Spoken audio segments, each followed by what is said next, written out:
This is Autoline Daily reporting on the global automotive industry. Mercedes-Benz is offering subsidies to customers in Germany to retrofit older diesel models. Owners can apply for a subsidy worth up to 3,000 euros to upgrade the exhaust filter of older diesel models in order to avoid bans. A number of cities in Germany have started banning older diesel cars in order to curb pollution. Initially, German automakers offered software updates to fix the engines, but consumer groups put pressure on car makers to go with retrofits instead, which they claim are more cost-effective.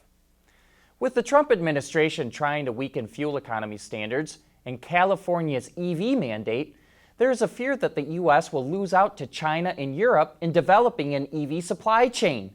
But Autoline learned that the USMCA, the trade agreement that's supposed to replace NAFTA, contains provisions to force automakers to develop EV supply chains in the U.S. Under the USMCA, 75% of the content of a vehicle must be made in the U.S., Mexico, or Canada. This includes core components such as engines, transmissions, steering components, axles, and battery packs, including the battery cells. Those components must meet that threshold for content, and 40 to 45% of that content has to be made with labor earning at least a $16 an hour wage rate, which essentially means they cannot be made in Mexico. If automakers do not meet those thresholds, they will be subject to import tariffs, 2.5% for cars and 25% for trucks. Any automaker that wants to sell electric cars in the U.S. will have to make the motor, transmission, and battery pack, including the cells, in the U.S. Right now, the USMCA is tied up in Congress, but if and when it's enacted, it's designed to create an electric car supply chain in the U.S.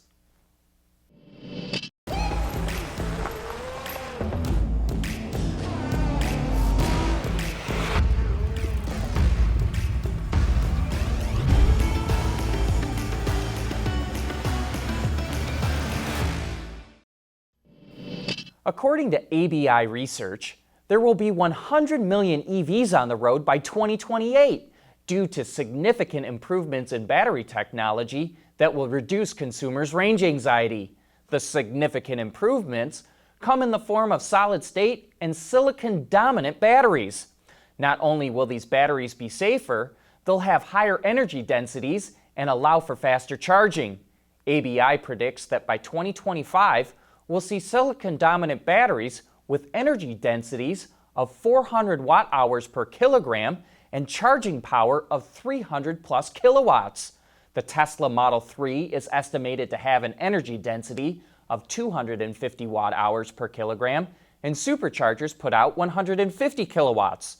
And starting around 2026, ABI says we'll start to see solid-state batteries, which will enable energy densities of at least 500 watt-hours per kilogram and offer 500 plus kilowatts of charging power.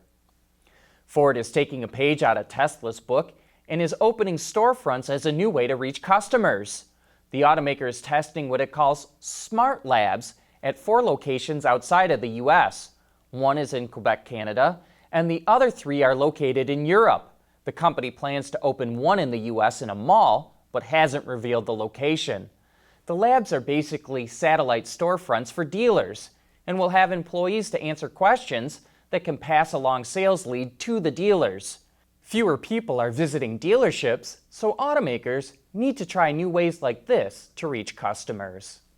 And be sure to check out our coverage of the Center for Automotive Research's Management Briefing Seminars. We're posting interviews from the conference over the next few days, and we'll be broadcasting live from the conference on Thursday, August 8th at 11 a.m. Eastern Time. Look for that on our website or YouTube channel. Autoline Daily is brought to you by Bridgestone Tires, your journey, our passion. Dana, people finding a better way. And by Yazaki, power, data, display. Last month, Ford, Honda, BMW, and Volkswagen reached a deal with the state of California to voluntarily boost their fleet average fuel economy to 50 mpg by 2026. And now a group of 30 Democrat senators sent letters to the heads of 14 car makers putting pressure on them to join the Pact. Last year, the Trump administration proposed to freeze fuel economy standards enacted by the Obama administration to 2021 levels. The White House also wants to revoke California's ability to set its own standards. The other car makers aren't ready to join the new California deal yet because if the Trump administration gets its way, they wouldn't be bound by the stricter rules. But one thing's for sure, this battle is far from over. And here's something interesting. Hyundai says it's begun work on developing its first ever electric race car. There's not much to go on, but it's being developed in Germany and will debut at the Frankfurt Auto Show next month. Nissan continues to trim its lineup as it tries to cut costs from its operations. Late last month, we reported that there would not be a 2020 Rogue Hybrid, and now both the Titan XD Diesel and Titan regular cabs will be going away by the end of the year. In fact, Cummins will stop making that 5-liter V8 diesel engine altogether. Even though its model lineup is being trimmed, the Titan will receive a mild refresh this fall. And just a reminder that there will not be a new Autoline After Hours this week, but John and Gary will be back next week, August 15th, for some of the best insider discussions in the industry. That wraps up today's report. Thank you for watching. We'll see you again tomorrow.